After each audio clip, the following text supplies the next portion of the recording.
Does she need someone to be with her all day? Talking.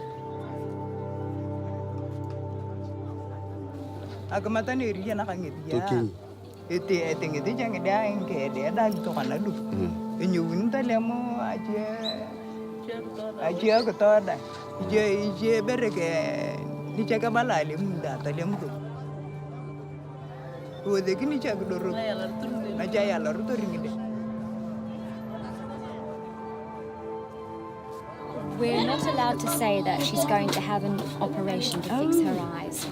So what we have told her and her family is that she's going to have her eyes washed. So they will wash her eyes and they will clean them, and then she'll be able to see again. She can't do anything. So she just sits on this, there's a stone out the front of her house, out of her boma. She sits there.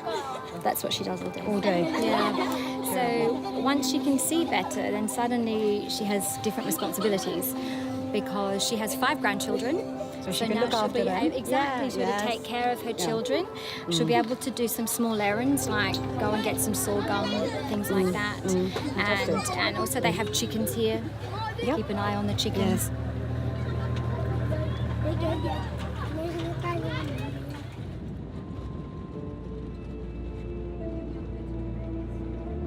Blindness. In the remote regions of Kenya, this condition can be totally debilitating. Lokamore lives in a remote area of Turkana, not far from the South Sudan border. Totally blind from cataracts, she's being taken to the Meak camp for a life-changing operation.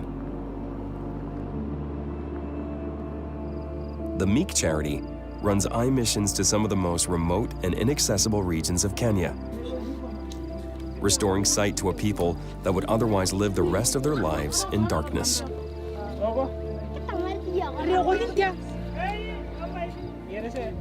Dee Belliere and Alex Savis are supervising a screening in a local village.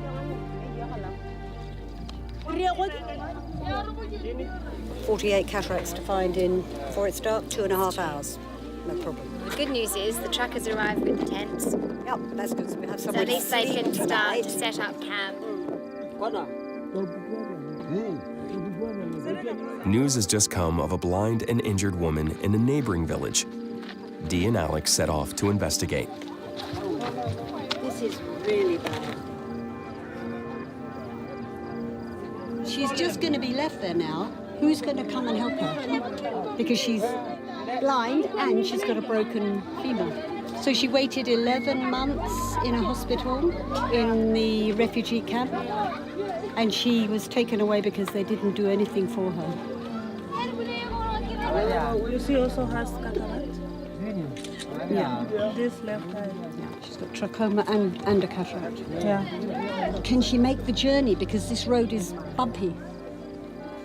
I have a very strong painkillers with me. Well, we take her tomorrow, not today. No, I like to take her with me now. We go straight. We don't look at any more, this is bad. So Yeah. I think we need to go straight away with her. During their various missions in Kenya, the team often comes across people with other urgent health problems. Akaru has been living every day in blindness and constant pain. Dee is determined to find a solution. With Meak's extensive network of contacts, she attempts to organize transport, food, a hospital, and doctors to perform the various operations.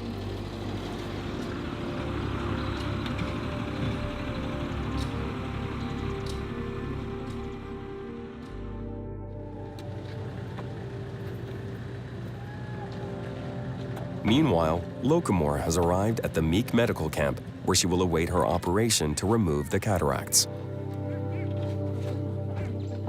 Patients who have been gathered from other parts of the region also disembark from their long journeys. Some have traveled days to get here.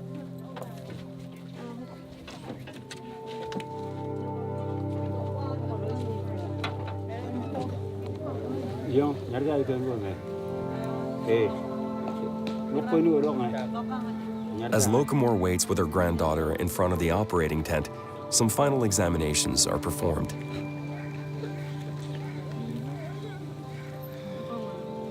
The medical team is made up of Kenyan doctors and nurses that have traveled from the cities to join the mission. The procedures they perform bring unmeasurable change to the people and the communities in these remote areas. They're hoping to be able to completely restore sight to Lokomor, giving her back her independence and allowing her to reintegrate as a contributing member of her family and village. When I first started doing this 20 years ago, I can't remember the figures, but now there are far more blind people. That's the sad thing.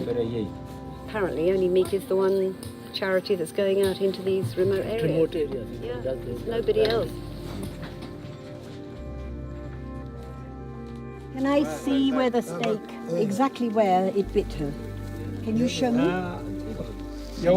Yes, snake bite. This child has just come up to me. I could see she was not walking very well. She looked just not well. And she came to me, which is unusual. So I think she's in trouble. And then when we're talking to the father, he described she has a snake bite last night before she went to bed. So I'd like to take her to Lopiding Hospital to see if we can help her.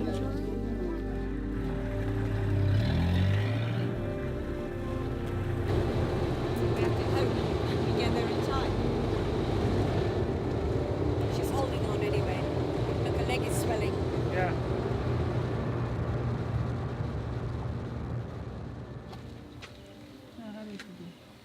At the Meak camp, Lokomor has had her surgery and her bandages have just been removed. Anabolo, tokol na ching. Epi. Ambo ko kinya ni ja. Koni ay kan kai. Igi wo ja kana. How is it? The hand is up and down, up and down. Ambo. Ko tin kemo ko ngene ni. Bara ngo ni matunga. Very much. Balaga ni ja. Lagara yurinya lagara. Rakara. Kanyu wala bo je. Wonderful. Mara pake na kina yang timu. Kapana kapana. What did she Where say? did you give me that name? She said to me that she can now see that I have blonde hair, whereas before she would never have seen my face.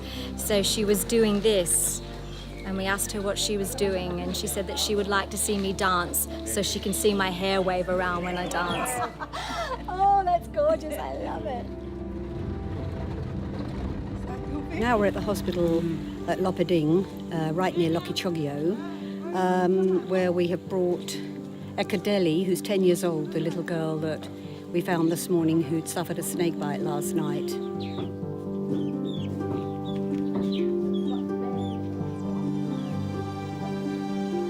Her leg was swelling on the way here, and we were really worried that we wouldn't get her here before the snake venom had reached her breathing, her lungs and her heart.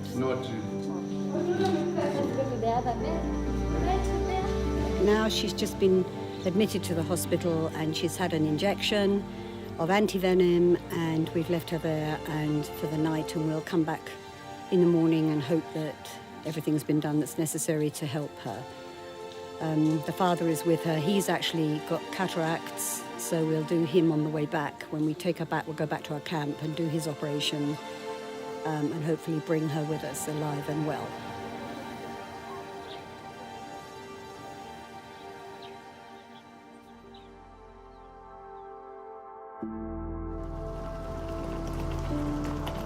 Dee has traveled several hundred kilometers to Lodwar to follow up on Akaru.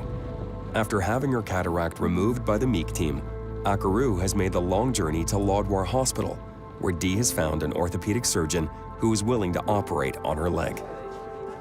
We found this lady in the bush, and she was blind, completely blind, because one of her eyes, her right eye is gone, and she had a cataract on the left eye, so it's really important that we got the eyesight back on that left eye, because she was totally blind. And she has a broken leg, which she sustained last October last year, and she'd been in the hospital in the refugee camp until May from October, and they did nothing. And she has a broken left feet, which is, she's in a lot of pain. This is the surgeon, the orthopedic surgeon, that's going to perform an operation on her for us on Monday. God bless you. What's she saying? Thank you for the leg. Thank you for removing me from darkness. Thank you for removing me from darkness. And now I can see light. You're welcome. Thank you. Thank you for getting me out of darkness. I get upset. That's trouble with me. Okay. Thank you.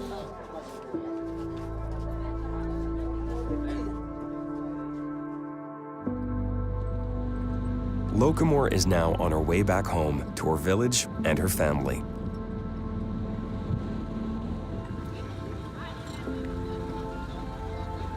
As the swelling from her surgery has started to go down, her vision is becoming ever clearer. The effect on her mobility and mood is striking.